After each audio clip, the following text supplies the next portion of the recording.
Сөмөцгөн автомат ярилцлагчдаа. За энэ 7 өнөөгийнхөө подкастын тавтай мөрөл. За энэ 7 өнөөгийн өдөр цэцэрлэг бүтээр илүү хөрөнгө оруулалтын философи болон таны арга барилын талаар ярилцъя гэж бодлоо. Сүүлийн хэдэн сар би бол судалж байгаа. Яг 3 хүний талаар судалсан. Эхнийх нь Питер Линч, Америкийн Fidelity гэдэг хөрөнгө оруулалтын одоо менежмент хийдэг компани, Magellan гэдэг одоо сангийн захирал байсан. За 1 жил бүр 40% өгөөж харилцагчтай авчирсан. Айгу домогт хөрөнгө оруулагч гэж хүмүүс нэр. Ганцхан жил биш. Ерөнхийдөө нэлээд урт хугацаанд амар өндөр өгөөж авчирсан. Тэгээд Питер Линчийн ямар арга барил байдаг байсан бэ гэхээр одоо хөрөнгө оруулалт хийж байгаа компанийнхаа бараа бүтээгдэхүүнийг өөрөө туршиж үздэг. Бас туршиж үздэг байсан хүмүүсээс нь ер нь ерөнхийдөө өөртөө айгүй ойрхон тийм өөртөө ойрхон. Тэгэхээр тухайн байгууллага нь ундаа гаргадаг бол ундааг нь нууж үзээд таалагдах юм бол бус хүмүүс таалагдана. Тийм баг ойрхон 8 нэрийн дэлгүүрийн каснер баг хамт зогсоод тийм бараа нь явж гин үгүй юу хашаалдаг. Тэгээд өөр нэг хүн болохоор Warren Buffett байгаа. За Warren Buffett болохоор илүү нөгөө одоо competitive advantage буюу тухайн одоо онцгой өрсөлдөх чадвар. Тийм онцгой өрсөлдөх чадвартай байгууллагад. Тийм бусад компаниуд өөрөө чадахгүй. Тийм маш урт хугацаанд одоо жишээ нь Coca-Cola биш үү тийм. Тийм компанид хөрөнгө оруулдаг. За сүүлийнх нь болохоор Ben Graham гэдэг байгаа. Одоо Warren-ы багш нь. Тийм. Гэхдээ Warren Buffett өөр юугаар өөр байдаг байсан бэ гэхээр одоо хувьцааны үнэлгээг гаргацдаг. Тэр үнэлгээнд өрөвчөнгүүд шууд зарчдаг. Урт хугацаанд ерөөсөө харах. Хямдхан юм аваад үнэтэй зарах. Нөө 8-аачин хөрөнгө оруулагч. Тэ. Нөө тэгээд Warren Buffett бол нөгөө нэг аваад хизээч зарахгүй. Урт хугацаанд байна. Одоо нөгөө Ben Graham юу одоо Benjamin Graham-ийн арга нь юу юм бэ гэх юм бол одоо жишээлбэл нэг night club-д ороод нэг арай доогуур ханштай эмхтэй бүжиглээд one night stand хийгээд тэгээд ашиг аваад гараа явцдаг тий. Одоо зүгээр ойлгуулахын энгийнээр ойлгуулахын тулд ингэж ярьж байгаа шүү. Ийм хөрөнгө оруулалтын стратеги зөвлөж байгаа ерөөсөө биш. Warren Buffett харин арай night club дотор биш тий.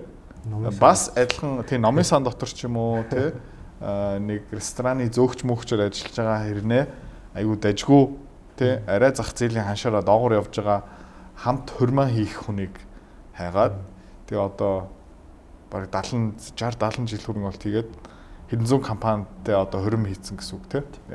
Тэгвэл таны яг хөрөнгө оруулалтын стратеги юу вэ?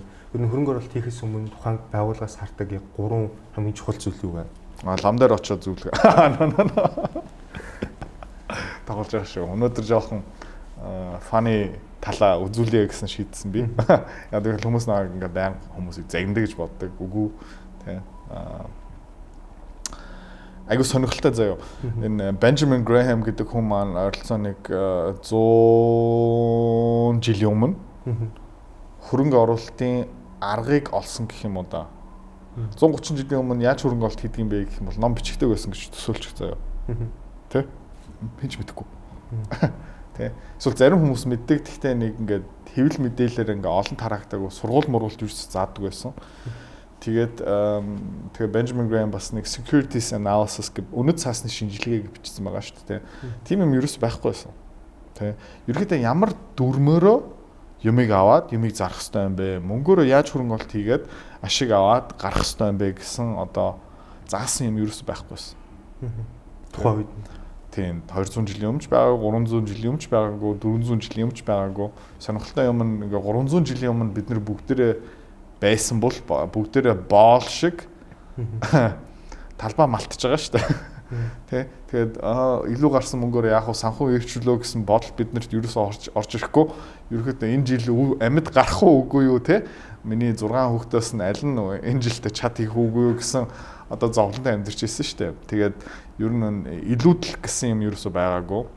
Эдийн засаг тэ олон улсын хувьцаа авах үгүй юу гэсэн бодол хинч орж ирдэг байсан. Хөрөнгө оруулалтын багцаараа дамжуулаад өгөөж аваа тэгээд тэтгүүрт гарья гэсэн бас юм байхгүй байсан. Тэгээд энэ юм бүгдээрээ шинээр тухайн үед гарч ирсэн. Тэгээд нөгөө илүүдэл мөнгөтэй хүмүүс гараад ирсэн чинь шинэ асуудлууд гарч ирээд тэр асуудлыг шийдэхин тулд энэ Benjamin Graham ерөөхдөө арга барилаа ингээ яасан. Тэгээд Benjamin Graham нөгөө сайн ойлгох ёстой наа чи амар хуучирсан арга юм байна штэ гэхээсээ илүү тэр хүн анхныхаа зам тавьсан. Тэ. Тэгэхдээ тэр зам нь одоо хуучирсан. Benjamin Graham өнөөдөр орчин үедээ байсан бол өөр хөрөнгө оруулалтын философи стратегтэй байх байсан байхгүй юу? Одоо бас нэг сонирхолтой юм болж байгаа.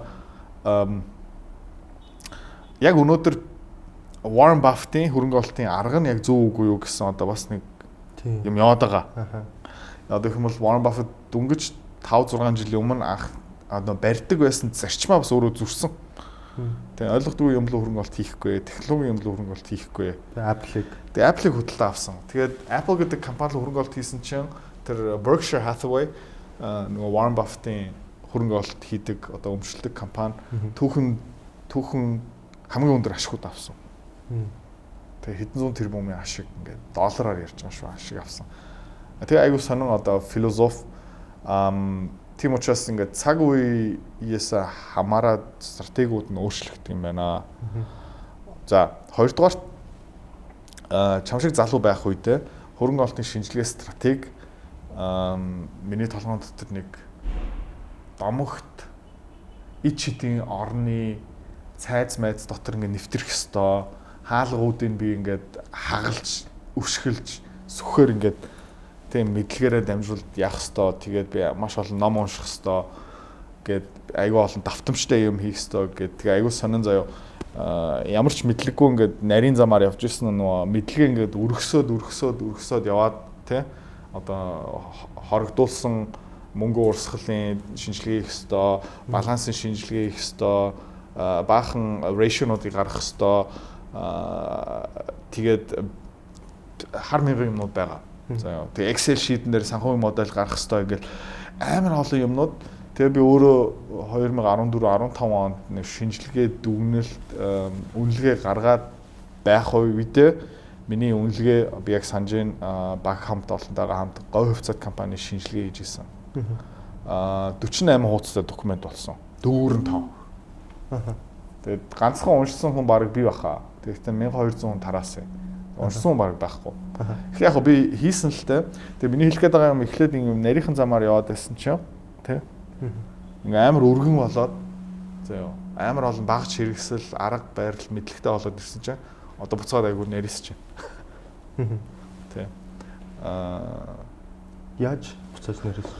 Энэ замыг бити алхасаар гэж юусоо хэлэхгүй байгаа. Гэхдээ одоо энэ баахан юмнууд дотор байгаа учраас одоо гол юм дээр төвлөрөөд бусад юмнууд нь бүр далтуу хумсар дотор орсон юм уу сайн мэдэхгүй байна. Гэхдээ миний хардаг юм юу юм бэ гэх юм бол бид нэр ирээдүйн хөрөнгө оруулалт хийж байгаа шүү дээ. Өсөлтийн худалдаа авч байгаа. Хөрөнгө оруулалт юугаараа ойлгож болох юм бэ гэх юм бол одоо сургалтын суудаг эмэгтэйчүүдэд бас айгүй funny маягаар яаж тайлбарлах юм бэ гэх юм бол одоо 18 19 настай байхдаа яг заавалчгүй тухайн үед насанд ингээд нөхрөө сонгох хэрэггүй за 25 настай нөхрөө сонголоо гэж бодъё заяа. За ямар нөхрийг сонгох уу гэл нэг асуудал байгаа тийм. Би хүмүүст ингээд ийм санал тавьдаг юм сургалтын дээр төсөөл үзчих заяа. Чи одоо эмэгтэй хүн байлаа гэж бодъё. Тэгээ чи бодоо үзээрэй. Гэхдээ яг эмэгтэй хүний сэтгэл зүйн орох нь амар хэцүү байлээ л дээ. Окей. 25 настай чи. Заяа. Тэгээ нөхрөө амьдралтаа за 3-удаа сонгосон чи яадаг гэхгүй шүү дээ. Нэг л удаа билетээ яаш шүү дээ. Төсөөл үзчих заяа. Нэг залуу чиний сонирхлыг татж байгаа. Окей. Тэр нь 7 хоногийн 4 хоног ингээд амар ажилдаг. Супер ажилсаг. Ингээл юу хийнэ үү, ном уншин, өөрийнхөө хөгжүүлэн дасгал хийн ингээл пам өстой яг амар үсгэлэн чоншин гүгээлэн заяа. 7 хоногийн 4 өдөр. Тэгээ үлдсэн 3 өдөр юу хийдэг юм бэ гэх мэт зүгээр арх ууж байгаа. Тэ. Зүгээр ингийн арх уухгүй заяа. Уугаад тасраад сэрээд уугаад тэгээ 3-р хоногтоо баг ингээ эмнэлэг сэрж байгаа юм тусалтай гэл тэ. Тийм хүмүүсийг монголчууд бид нэр бүгдээрээ мэдчих магадгүй. Тийм нөхөр. Сонгох уу? Үгүй. Яагаад? 3 хоног нь байхгүй. Тийм учраас ирээдүйн амар эрсдлээ тэ. Эрсдлээ. Яа ингээд тэ амар мундаг хөдөлмөрч хэрнээ амар эрсдэлтэй юм байна гэж хараад байгаа шүү дээ. Тэгээд за болидоо гэл. Тэгэл хэнийг сонгодог юм. Арай нэг барьцтай юм авчия гэл. Тэгэл тэр нөгөө супер мундаг хөдөлмөрч агчин болдоог сонгохгүй. Тэ одоо билгүүн гэдэг хүмүүс уучлаарай. Тэг арай нэг өдөртэй, тогтвортой билгүүнийг сонгоноо. Тэр нь хаа нэг газарт нэг менежер юм уу юугаар ажиллаа явцдаг. За. Тэгсэн чинь 10 жилийн дараа тий их сургуулийн ангиараа буцаагаад уулзсан чинь тэр нөгөө болдно. Тий архинасаа гарцсан. Одоо 7 хоногийн 7 хоног ингээд ажил хийж байгаа. G class унаад ирсэн River Garden байртай. Тэгээд чигэртэй тэр бэлгүүнтэй гацсан. Гэхдээ өмнө бол бэлгүүн чамд окей байсан л та. Тэгсэн чинь одоо нөгөө өмнө боломжтой байсан болдоог харах юм бол одоо чамд ямар сэтгэл төрөх вэ? Харамсан шүү дээ. Гэл тэгээ цаг хугацаа юм шиг наа буцаагаад авчиж чигээл магадгүй янз бүрийн тим юм болч магадгүй. Гэхдээ тоглоом дууссан л та. Тэгээд нөгөө хөвцөөлө хөрөнгө олт хийнэ гэдэг чинь яг тэрнтэй амар адилхан байгаа байхгүй. Тэ. Арай аюулгүй юм ах уу? Хадгаламж. Бэлгүүн. Уучлаарай бэлгүүнүүдээ. Тэ. Эсвэл нөгөө эрсдэлтэй ингээд энэ яаж магадгүй болтоо. Тэ. Тэ. Тийм байгаа байхгүй. За тэгээд тэр болтогийн ирээдүгийн хармаар байна, тэ. Тэгэл ерөөхдөө өнгөрсөн жилээс энэ жилдээ илүү их уугаад байгаа юм уу, арай багасж байна уу? Тэр найзуудаа жоохон солиод байна уугүй юу? Тэ? Гэх мэт ч юм. За компани зүгээс ингээ харах юм бол цөөхөн хэдэн юмнууд дээр маш сайн анхаарах хэрэгтэй. Нэгдүгээрт зах зээл нь өсөж байна уу? Тухайн одоо эрхэлж байгаа салбарын зах зээл ч тийм. Тийм, яг үнэ. Тэгээд тэр нь яг юу юм бэ гэх юм бол энэ зах зээл өсөд байх юм бол нөгөө компани өсөх магадлал маш өндөртэй. Тэ. Байр суурь алдахгүй, байр суурь нь томроод байна, зах зээл нь томроод байна. Тэгээ зах зээл дээр ядаж хувиа авч үлдэх эсвэл хувиа томсох. Тэр нь амар чухал. Тэ. Жишээлбэл одоо нэг хүн чамлууныг хүрээд ирлээ. Тэгээд равдан миний компани хөрөнгө олт хийгээрээ тэгснэ ингээ чи асуу шүү дээ. Юу асуух лээ? Яа. Ямар хүлээж байгаа. Тийм ямар хүлээсэн чинь би сонио хэвлдэг гэх юм бол чи юу гэх юм? Үгүй. Бурхан маань сонио уушдаг хүн байгаа мó гэл те. Окей. Яагаад гэх юм бол яг тэр зах зээл нь ингээ баг багаар ингээл байхгүй болчихсон. алга болоод байгаа шүү дээ. За эсэргээрээ ингээд одоо ингээ харах юм бол Монголд нэг хэдэн мега трендууд яваад байгаа шүү байна. Яваад байгаа шүү байна биш ээ, яваад байгаа. Тэ. Орон сууц. Тэ. Хашаа байшингаас нүүж ийн. Монгол улсын дундаж насжилт 10 жилийн өмнө нэг 25.9 нас байсан бол одоо 28 29 лүүд өгч байгаа. Баг багаар ингээд нөгөө та нар бас хөгшөрч байгаа идрот ч гэсэн хөгшөрч байна. Гэхдээ энүүгээрээ дамжуулаад ч гэсэн шийдвэр гаргахад нь сайжиж байна, туршлагатай болж байна, танил талтай сайн болж байна. Шийдвэрүүд нь илүү оновчтой болж байгаа учраас менежер болж байгаа, захирал болж байгаа гих мэдчлэн тэргээр дамжуулаад илүү хариуцлага авж байгаа, илүү их хариуцлага, илүү их бүтээмжтэй ажиллаж байгаа учраас бас илүү их орлоготой болж байгаа. Тэгээ илүү орлогоор юу хийдэг юм бэ гэх юм бол 1 өрөө байр амьдарч ирсэн хүн одоо 2 өрөө байр өсөж байгаа, 2 өрөө байр, 3 өрөө байр өсөж байгаа. Тэр нэг мега тренд яваад байгаа. Тэ? Хашаа байшингаасаа орон сууц, жижиг орон сууцнаас арай гайгүй орон сууц тэг гих мэт шиг шат дамжаа явчихмал. За энүүгээрээ дамжуулаад дахиад мега трендууд ингээ шууд тэргээр дагалтай явж байгаа. Тавилга, дотор засал, барилгын материал, гэрэлтүүлэг. Одоо жишээлбэл та анзаарсан бол манай аюу гой офс дотор ингээ подкаст хийж байна. Тэ? Идрот илүү бяртай тэ болоод манай компани маань хөгжөөд тэгээ бид нар юу шийдсэн бэ гэх юм бол амбар дотор подкаст хийх юм юм байна. Гой офс дотор подкаст хийя. Тэгэл гоё гацтай тий. За тэгээд ингээ явж байгаа. Мега тренд номер 1 тий. Хоёрдугаарт энэ санхүүгийн зах зээл байгаа. Тий. Байр авахын тулд зээл. Машин бас зээл. Тавилга зээл.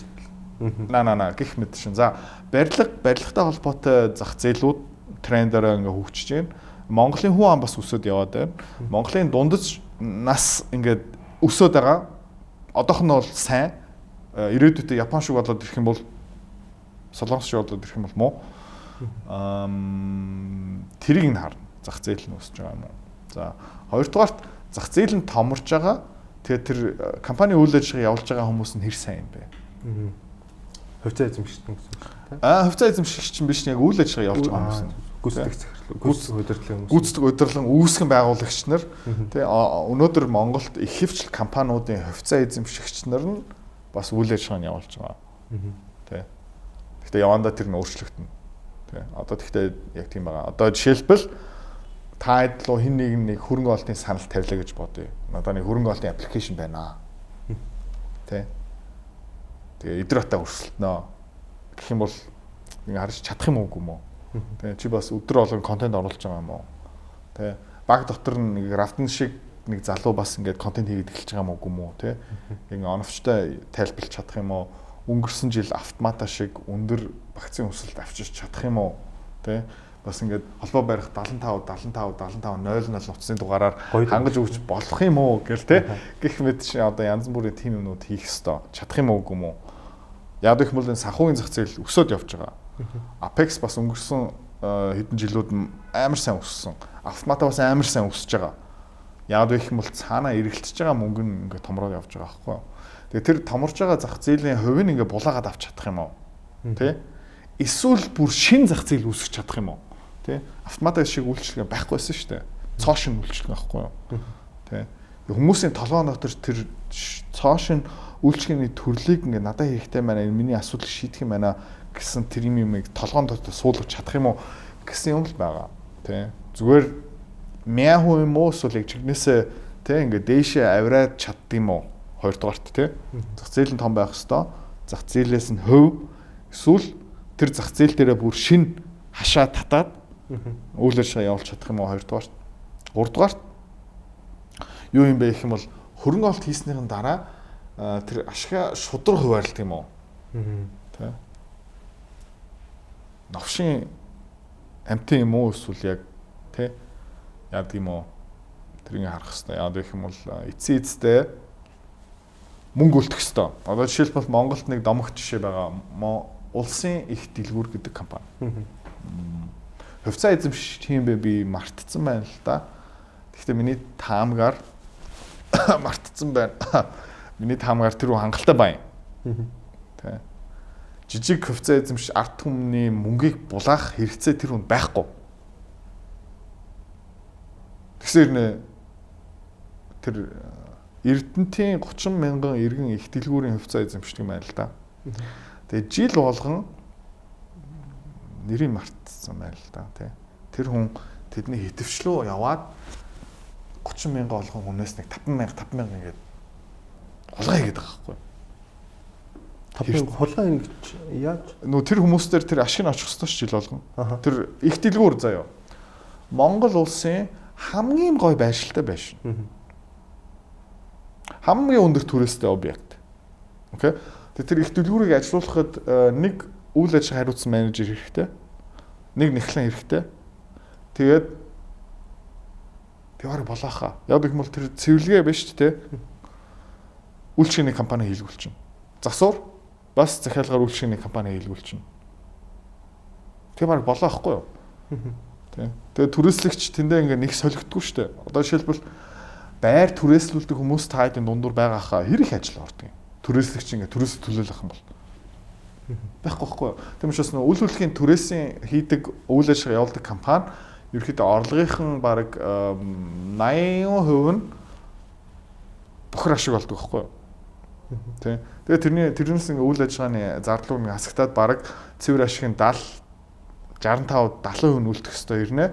Тэр компани маань өнгөрсөн би мэдэхгүй байна 12-14 жил тасралтгүй алдагтай ажилласан.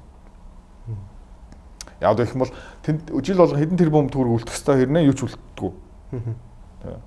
Яг гэх юм бол засаглал хүн чанар гэсэн юм байгаа. Номер 3 тий. За зах зээл нь өсөх ёстой. Тэр зах зээл дотор нөгөө компани өсөөд ашигтай ажиллагаа нэмэгдэх ёстой. Тэгээд тэр алдсан үлдсэн ашигыг хуваадаг юм уу? Шулар новшин амтын юм уу ингээ харах хэрэгтэй. Тэгээд новшин амтын юм бол хэр том зах зээл хамаагүй бүх юм хамаагүй болчих واخхой. Тэгвэл бүх юм мэдээж өөрчлөгддөг шүү дээ тий. Та ямарваа нэгэн компанид хөрөнгө оруулалт хийгээд тэр хөрөнгө оруулалтын одоо байр сууриа тий хизээ хувьцаагаа зардаг вэ? Ер нь бол зармааргүй байдаг л та. Дөнгөж сая бас нэг компани хувьцаа зарсан, зармааргүй л байсан. Гэхдээ зарах хэрэгтэй болсон. 4 жилийн өмнө нэг Томуужин альтернатив сургууль гэдэг компани хөрөнгө оруулалт хийсэн. Хувьцаанаасаа гармааргүй л байсан. Гэхдээ нөгөө хамтарч ирсэн хүмүүс маань хууль бусан юм хийж байгаа болохоор арах хэрэгтэй болсон. Ерөнхийдөө нэг зарах одоо тэр цагтаа зарна 15 20 жилийн дараа зарна гэсэн юм ерөөсөй байхгүй. Зүгээр тэр менежмент багууд нь алга болоод ирэх юм бол эсвэл тэр мундаг байсан хүн гинт ингээд цадгалан болоод ирэх юм бол тий эсвэл нөгөө хүн чанараа алдаад ирэх юм бол одоо түрүүний 3 юм байгаа штэ. Эднэр ингээ өөрчлөлтөд явах юм бол зарна.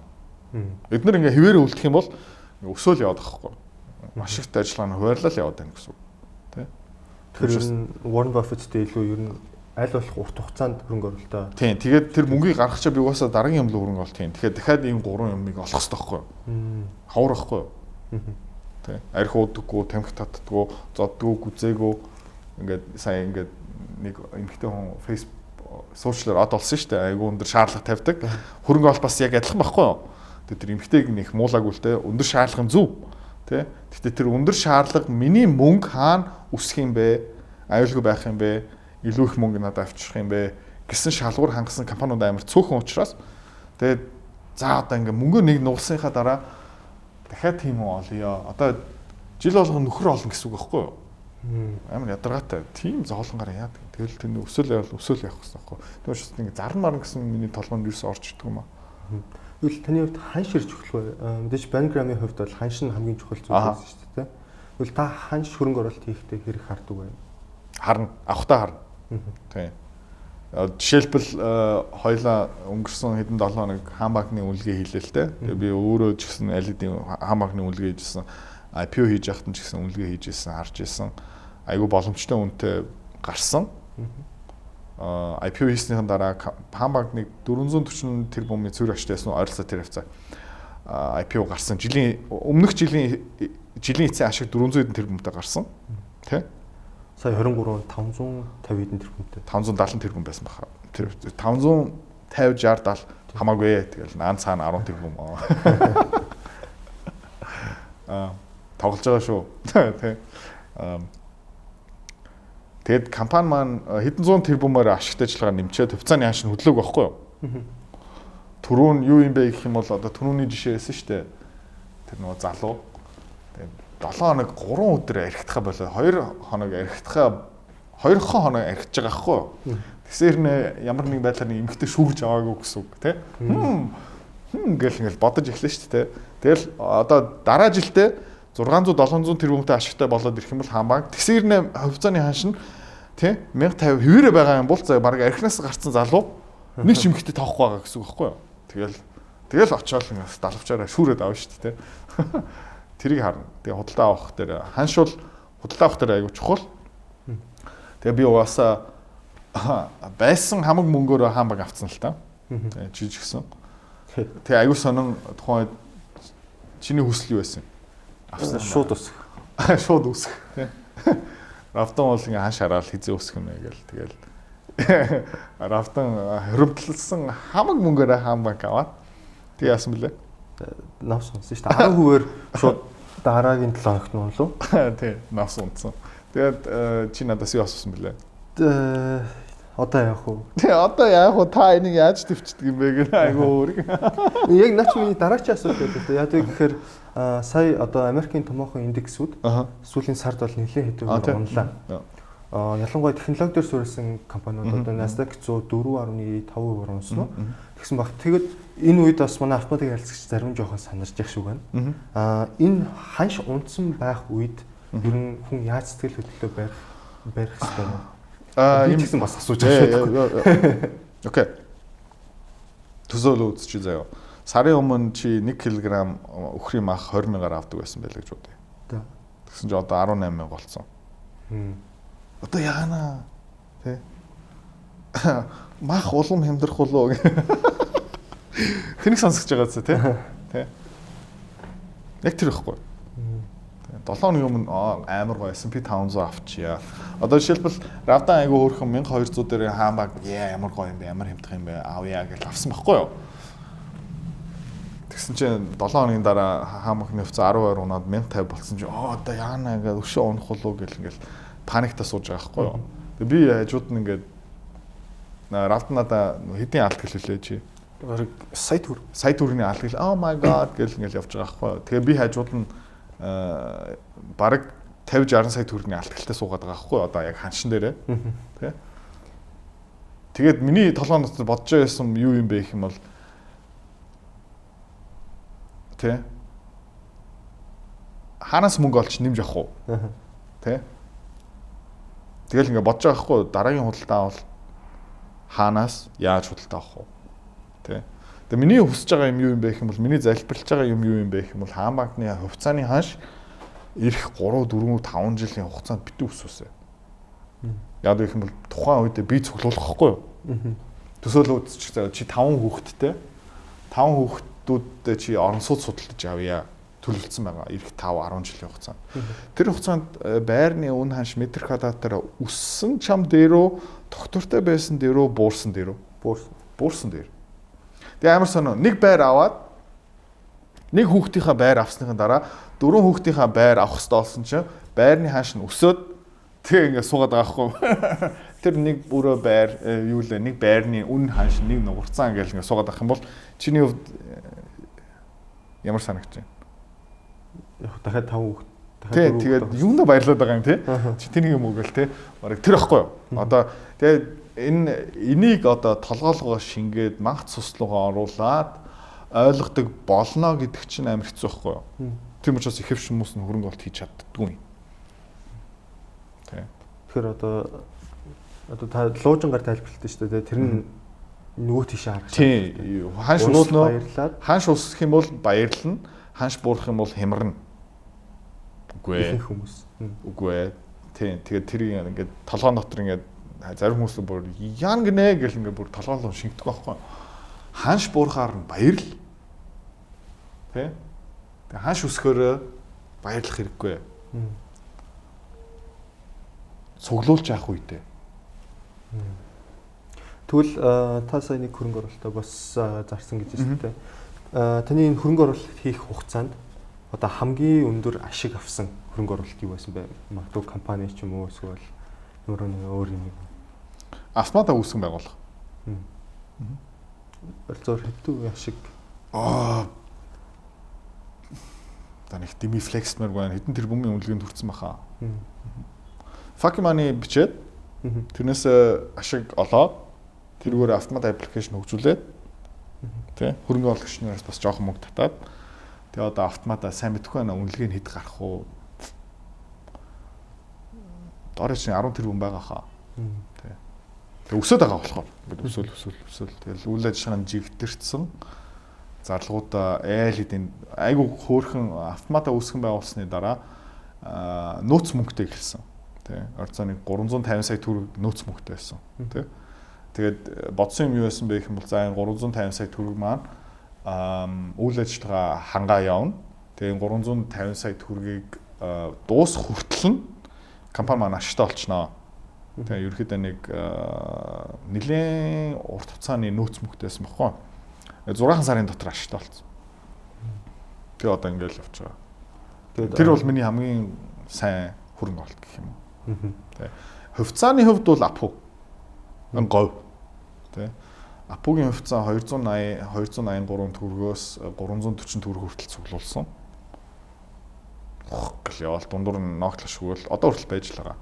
Тэгвэл одоо нөгөө апу маань GS25 руу баахан мөнгө цацаад тэр нь алтгал үүсээд тэгээд ерөөхдөө апу маань өнгөрсөн 2 жилийн хугацаанд ашигтай ажиллагаа нэмэгдээгүй. Яг тэгэхээр GS25 тоглоом тоглож байгаа. Тэгээд тэр нь зөв үү буруу юу бэ гэсэн мэдэхгүй байна. Говь хөрөнгө оруулалт хийгээд зарцсан. 2016 онд хөрөнгө оруулалт хийгээд ойролцоо нэг жил хагас хөрөнгө оруулалт хийсэн. Ойролцоо нэг 60000 төгрөг дээр хөрөнгө оруулалт хийгээд 7000 8000 төгрөг хөрөнгө оруулалт хийгээд тэгэл ерөөхдөө говийн хувьцаа 28000 29 30 33 34 35000 дээр зарсан. Ерөөхдөө нэг 350-аас 400 ашигтай байсан. Тэгээд аюул сонирхолтой заяа. Хувьцаат хизээ үүсдэг юм бэ гэх юм бол нөгөө говийн хувьцаа заяа. 2006 онд төвчлөгдсөн. Тэ? Говь гэдэг компани маань. Төрийн өмчт компани байсан шүү дээ. Жинхэнэ төрийн менежмент гэдэг юм новшин юм баггүй. Жохон хазаарч заяа. Хүмүүс ингээд яриад байгаа штэ. Оюу толгой гэдэг компани маань төрийн эрх мэдэл байх ёстой гэд яриад идэг штэ. Тэгэх юм бол өстой ялцарсан юм болно штэ. Баахан захирал орж ирнэ өстой баахан намын хэдэн паразитууд дүүрчих واخгүй юу. Тэгээ ашигтай ажиллагаа байхгүй, татвар төлдөг юм байхгүй. Тэгээд аятаахан одоо юм байгаа واخгүй юу. Тэнд аяга олон мундаг Монгол инженерүүд ажил ороод карьер хийгээд дэшээ дэвшээ явж байгаа واخгүй юу. Бүх юм байхгүй болчихно. Яг бүх дарга нар намын тэ бөөксөн хүмүүс нь суух واخгүй юу. Тэ.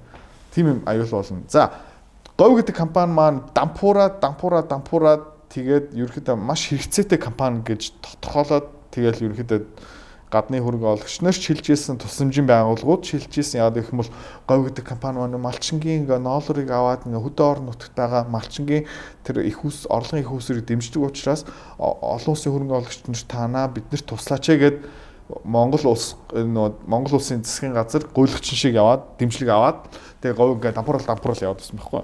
Тэгэл за наадхаа хөвчлаа гэж хөвчлөгдснийхэн дараа 2006 онд бараг 8 жил хувьцааны хашин ерөөс хөдлөөгүй ш. Ашигт ажиллагаа нэмэгдээд тэ бараа гоё болоод тэр үйлдвэрийн дэлгүүр нэгдээд тэгээ говийн пальто гэсэн юм гарч ирээд тэг ингээ яваалаас чи ямар ч хөдөлгөөн байхгүй. Нүдэн дээр ингээд компани маань гоё болоод тэгсэн хувьцааны ингээл гэл явчихсан. Тэгсэн чинь гинт заяа 2016 онд гинт 50000 дээр байсан чинь пам гэл пуудаждаад жил 6 сарын дотор 56000 дээр байсан хувьцаа 36000 руу 6 нугарсан гэж боддоо. Яа. Тэгээд өдрөд тэргүүрээ дамжлаа байрт болсон. Тэгэд та сая хэллээ л да. Одоо Warren Buffett-ийн арга барил жоохон өөрчлөгдөж байгаа гэж байна шүү дээ. Apple-ыг хөдөлж авсныхаа дараа одоо мэдтгүй зүйлтэй хөрөнгө оруулсныхаа дараа одоо Berkshire Hathaway Warren Buffett нэг айгүй сонирхолтой айгүй гоё асуудалтай байхгүй юу? Ямар асуудал юм бэ гэх юм бол ингээд одоо чи нөгөө Charlie Munger байлаа гэж бодъё, би Warren Buffett байлаа гэж бодъё заяа. Хоёлаа нөгөө Warren Buffett хамтрагчтай байсан. Charlie Munger бас нэг мундаг залуу гэж мундаг ах өвгөн дөнгөж өнгөрсөн жил нас орсон. Тэр хоёр ингээ хоорондоо уулзч байхдаа ингээд юу ярьдаг юм бэ гэх юм бол ингээл хөөе Charlie хөгшин ямар компани руу хөрөнгө оруулалт хийх үү гээл. За харин ямар компани руу хөрөнгө оруулалт хийх вэ? Гээд тэр хоёрт нэг 200-300 тэрбум үгүй худлаа. 200-300 тэрбум доллар дээр суугаад байгаа байхгүй юу? Хаашаа хөрөнгө оруулалт хийх вэ? Хаашаа хөрөнгө оруулалт хийх? Тий, баг Монгол улсыг хэд дахин нуглаа авчихгүй юу? Тий, нөгөө тэдний нөгөө мөнгө нь дэндүү их болоод Өсөө яг team стратеги яадаг гэж би сонссон нөгөө гой компани гарч иртэл мөнгө хураагаал байдаг баг хүү цуглуулсан ч гэсэн хураагаал байдаг. Тийм. Гэхдээ нөгөө жишээлбэл 1960-70-аад онд тэд нэр аюул олон гой компаниуд олсон байхгүй яа гэх юм бол тухайд 20 сая доллар, 50 сая доллар, 100 сая доллар компаниуд олддгийн. Гой компаниуд зөндөө олно. Окей. Гэхдээ 100 сая долларын компаниуд авна гэдэг чинь чи одоо 200 тэрбум доллар дээр суугаад 100 сая долларын компани авна гэдэг чинь амар тэнэг байхгүй юу? Тамхины иш гудамжаар цуглуулад байгаа гэсэн үг байхгүй юу? Тэгэхээр чиний мөнгө баг нэг навчин тамхины арлыг худалдаж авах хэрэгтэй. Тэр нэг тамхи түгээд тэнэг байхгүй. Тэд нэр яг тийм асуудалтай болсон. Тэргээрээ дамжуулаад нөө стратеги нь өөрчлөх хэрэгтэй шаардлагатай болсон. Яг гэх юм бол ятч нэг 10, 20, 30 тэрбум долларын компани худалдаж авах хэрэгтэй. Тэгээд тэд нэр айгу цөөхөн бохгүй.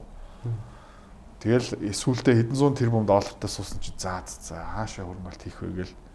Тэгэл нөгөө доор байгаа менежерүүд нь юу хэлсэн бэ гэх юм бол за энэ та хэдийн хуучирсан нөгөө бүүмэр арга арай байна. Тэ энд нэг амар гоё компани байна. Apple гэдэг компани нэг их $80 үнэлгээ. 10% нь худалдаа авчих юм бол бид нэр тийшээ 100 тэрбум доллараар хийж болох юм байна. Та хэдийн амар том толгойн өвчин шийдэгдэх юм байна гэдээ ерөөхдөө аргаа өөрчилсөн юм л да. Гэхдээ тэгвэл одоо ч гэсэн хүмүүс мэдхгүй зүйлтэй хөрөнгө оруулалт хийж болох юм биш үү те? Яг нөгөө одоо ингээ Peter Lynch-ийн арга гэж юм л та. Им байгаа. Төсөөл одоо ингээд хаамагны хувьцаа авах уу гэд заяа. Хүмүүс надад руу орж ирдэг заяа. Тэг ямар хувьцаа авах вэ? Хаамаг аваад үз. За. Тэг ингээд ярьдаг байхгүй. Тэг дампуурчих юм бол яах юм бэ? Гэл. Хэрэн дампуурчих юм бол яах юм? Тэг дампуурна л та. Гэхдээ дампуурах өнгөрсөн 20 хэдэн жилийн хугацаанд дампуураагүй ашигтай ажиллагаа сайн. Тэгээд бид нэг хамаат цаатны дундуур ингээ ярьсаар агаад хаан банк дотор ажилтдаг нэг хүнийг олчноо. Яаж юм? Тэг. Менежмент нь яаж юм? Шударгаа дэшээ дэвш болох юм уу? Мөнгө идэд байна уу? Гэх мэт чинь одоо. Тэгэд яг банк дампуурхаасаа яг банк дампуурах хугацаанд дампуурдаг юм. Одоо жишээлбэл тэр бишрэлт группийн харайнд байсан Капитал банк байгаа шүү дээ. Дампуурсан шүү дээ. LED-ийн дампуурсан байснаа олон жил дампуурахгүй яваад байсан байхгүй юу? Тэм хурдан дампуурдаг байна. Тэ. Ингээд эхлээд ингээ үлэн болоод ингээ хадгаламжийн хүүний өсөөд тэ ингээд хадгаламж нэгэ чи гээд баахан маркетинг явуулаад тэгэл нурчдаг л да. Сонирхолтой юм нь тэр нөгөө хаан банкыг сонирхоод үзээч гээд тэгснэ ингээд эрсдэлтэй юм биш үү гээд тэгснэ тэр хүн заяа 200 сая төгрөг хаан банк дээр хадгаламжтай. Тэгээ би яг ялхан асуудаг хөө тэр дампуурчих юм бол яах юм бэ? Тэ хариулт байхгүй. Тийм юм байгаа. Тэгээд нөгөө хаан банк дээр гүйлгээ хийдэг, хаан банк дээр харилцах данстай компани бас хаан банк дээр явдаг. Зээлийн нөхцөл айгуу дажгүй хаан банкаас авчдаг. Тэг ингээд бүгдийг ингээд судалж болох байхгүй юу? Тэгээ заавчгүй одоо хаан банк руу би ерөөсөө ярихгүй. Одоо жишээлбэл төмөн шууд бас байгаа тийм. Үндгнүүд нь дэлгүүртээр байна уу? Хаан тавьчихсан байна. Илүү олон хүмүүс нь баянгийн үндэг авч гинэ, төмөн шуудын үндэг авч гинэ, Оросын импортын үндэг авч гинэ тий. Ингээд инновац гаргаж гинэ, савлгаа баглагаа сайн байна уу тий. Гэх мэт чинь бүгдийг харж болно. Тий. Өөр Апу гэдэг компани тий. Тэр GS25 байхгүй байсан бол тий. Ингээд цагаансаар наадмаараа ингээд харж наадмаар хамгийн гол нь гадаар ингээд хүмүүс ирэх авч гин тий. Ингээд сагсан дотор ямар пимнүүд яваад байна гэл харж болохгүй. Тэгэл өөрөө байнга одоо тэр нийслэл пив Сингур Tiger уудаг тий найзуудаагаа орох pub map руу орохдоо бас Tiger уудаг. Тэгээд гой амттай юм байна. Тэгээд тэр нөгөө түрүүнд зах зээл нь өсдөг юм байна. Ашигтай ажиллагаа нь өсдөг юм байна. Мөнгөө шудраг хуваарлах юм байна гэх юм бол тэгэл өөрийнхөө хэрэглэлтийг өргөхөд дуртай юм аа. Авсан дээр юм аа. Одоо жишээлбэл Nike пүүз өмссөн байна. Тэ хувьцаа нь авч болно. Чи ямар утас барьж байгаа юм? iPhone. Окей, ямар цагтай? Apple Watch тэ Apple-ийн хувьцаа авч болно. Гэх мэт чинь өөрөө тэр компани бүтээгдэхүүний улаан файн юм бол хувьцаа гаргацсан байна. Тэгээд зах зээл нь өсөж байгаа, ашиглаж байгаа сайн шудраг юм а хуваарлдаг байх юм бол хувьцааг сонирхоод тэрийг ярьж байгаа хгүй. Тэ ойрхон юм. Тэгээ хаамаг амар ойрхон, төмөн шууд амар ойрхон, Апу амар ойрхон. Тэгээ Апугийн хувьцаа эзэмшлийн хурал дээр би одоо угаасаа яваад жоохон асуухаа шийдсэн байгаа. Тэ тэрийг л ярьж байгаа хгүй. Таних мэдчих авах. Эсвэл заяа хятад улс нэг өрөмж тэ тэр хаваар нэг нүүрсний урхааны хувьцааг авах юм уу? Тэгдэг хүмүүс байгаа. Тэгээ ингээ би асуудаг хгүй. За тэр компани яаж судалсан юм? Мэдэхгүй. Мэдээллийг хаанаас авдаг юм? Facebook-оор нэг хүн ингээд аваарэ гэж зүйлсэн. Тэгээд ирэх жилдээ сайн явж байгаа юм уу? Мэдээлэл санхүүгийн тайлан хятад хэлээр гараад чи хятад хэлтэй юм уу гэсэн. Үгүй. Гэт амар сонио. Эсвэл Хонконгийн хувьцаа сонирхъя, Америкийн, Австралийн хувьцаа сонирхъя гэж яриад байдаг хгүй. Эсвэл бас нөгөө зарим хүмүүс нь Австралид орон сууц авах үйл хөдлөлийн хөрөнгө оруулалт тийш ийх юм их үгэл. Тэрийг сайн мэдэх юм уу? Үгүй энэ Улаанбаатар хотыг ингээд амар сайн мэдж байгаа хэрнээ. Тэ хүмүүс хаашаа нүгэд байгаа юм бэ гэх юм бол тэр хаан улс дүргийн юу ийм артлын нүгэд байна тий. Тэндээ бол Vega City, Alpha Zone гэх мэт шиг юм сайн яваад байгаа. Gilug Vista бла бла бла. За Ярмагт бас одоо нэг хот үсэд байна. Тэ? Гэх мэдчлээ. Тэр мэдээлэл нь амар ойрхон байгаа шүү дээ. Тэ. Тэрнээс бити холтоорой. Тэ Peter Lynch бас тэрийг хэлж байгаа байхгүй юу? Тэ. Өөрийнхөө хот дотроо, өөрийнхөө хүрээнд дотроо, өөрийнхөө байнга үйлчлдэг, өөрийнхөө фан, өөрийнхөө байнга хэрэгэлдэг, өөрийнхөө одоо байнгын үйлчлэгч газар хувьцаа байгаа юм бол Тэгээд зах зээл нь өсөлтөй байгаа юм бол ашигтай ажиллагаатай байгаа юм бол ашигаа зөв хуваарлах юм бол авчаарай гэдэг байгаа байхгүй. Тэрийг л хэлсэн. Энэ дүрмийг би өөрөө мөрддөг юм аа.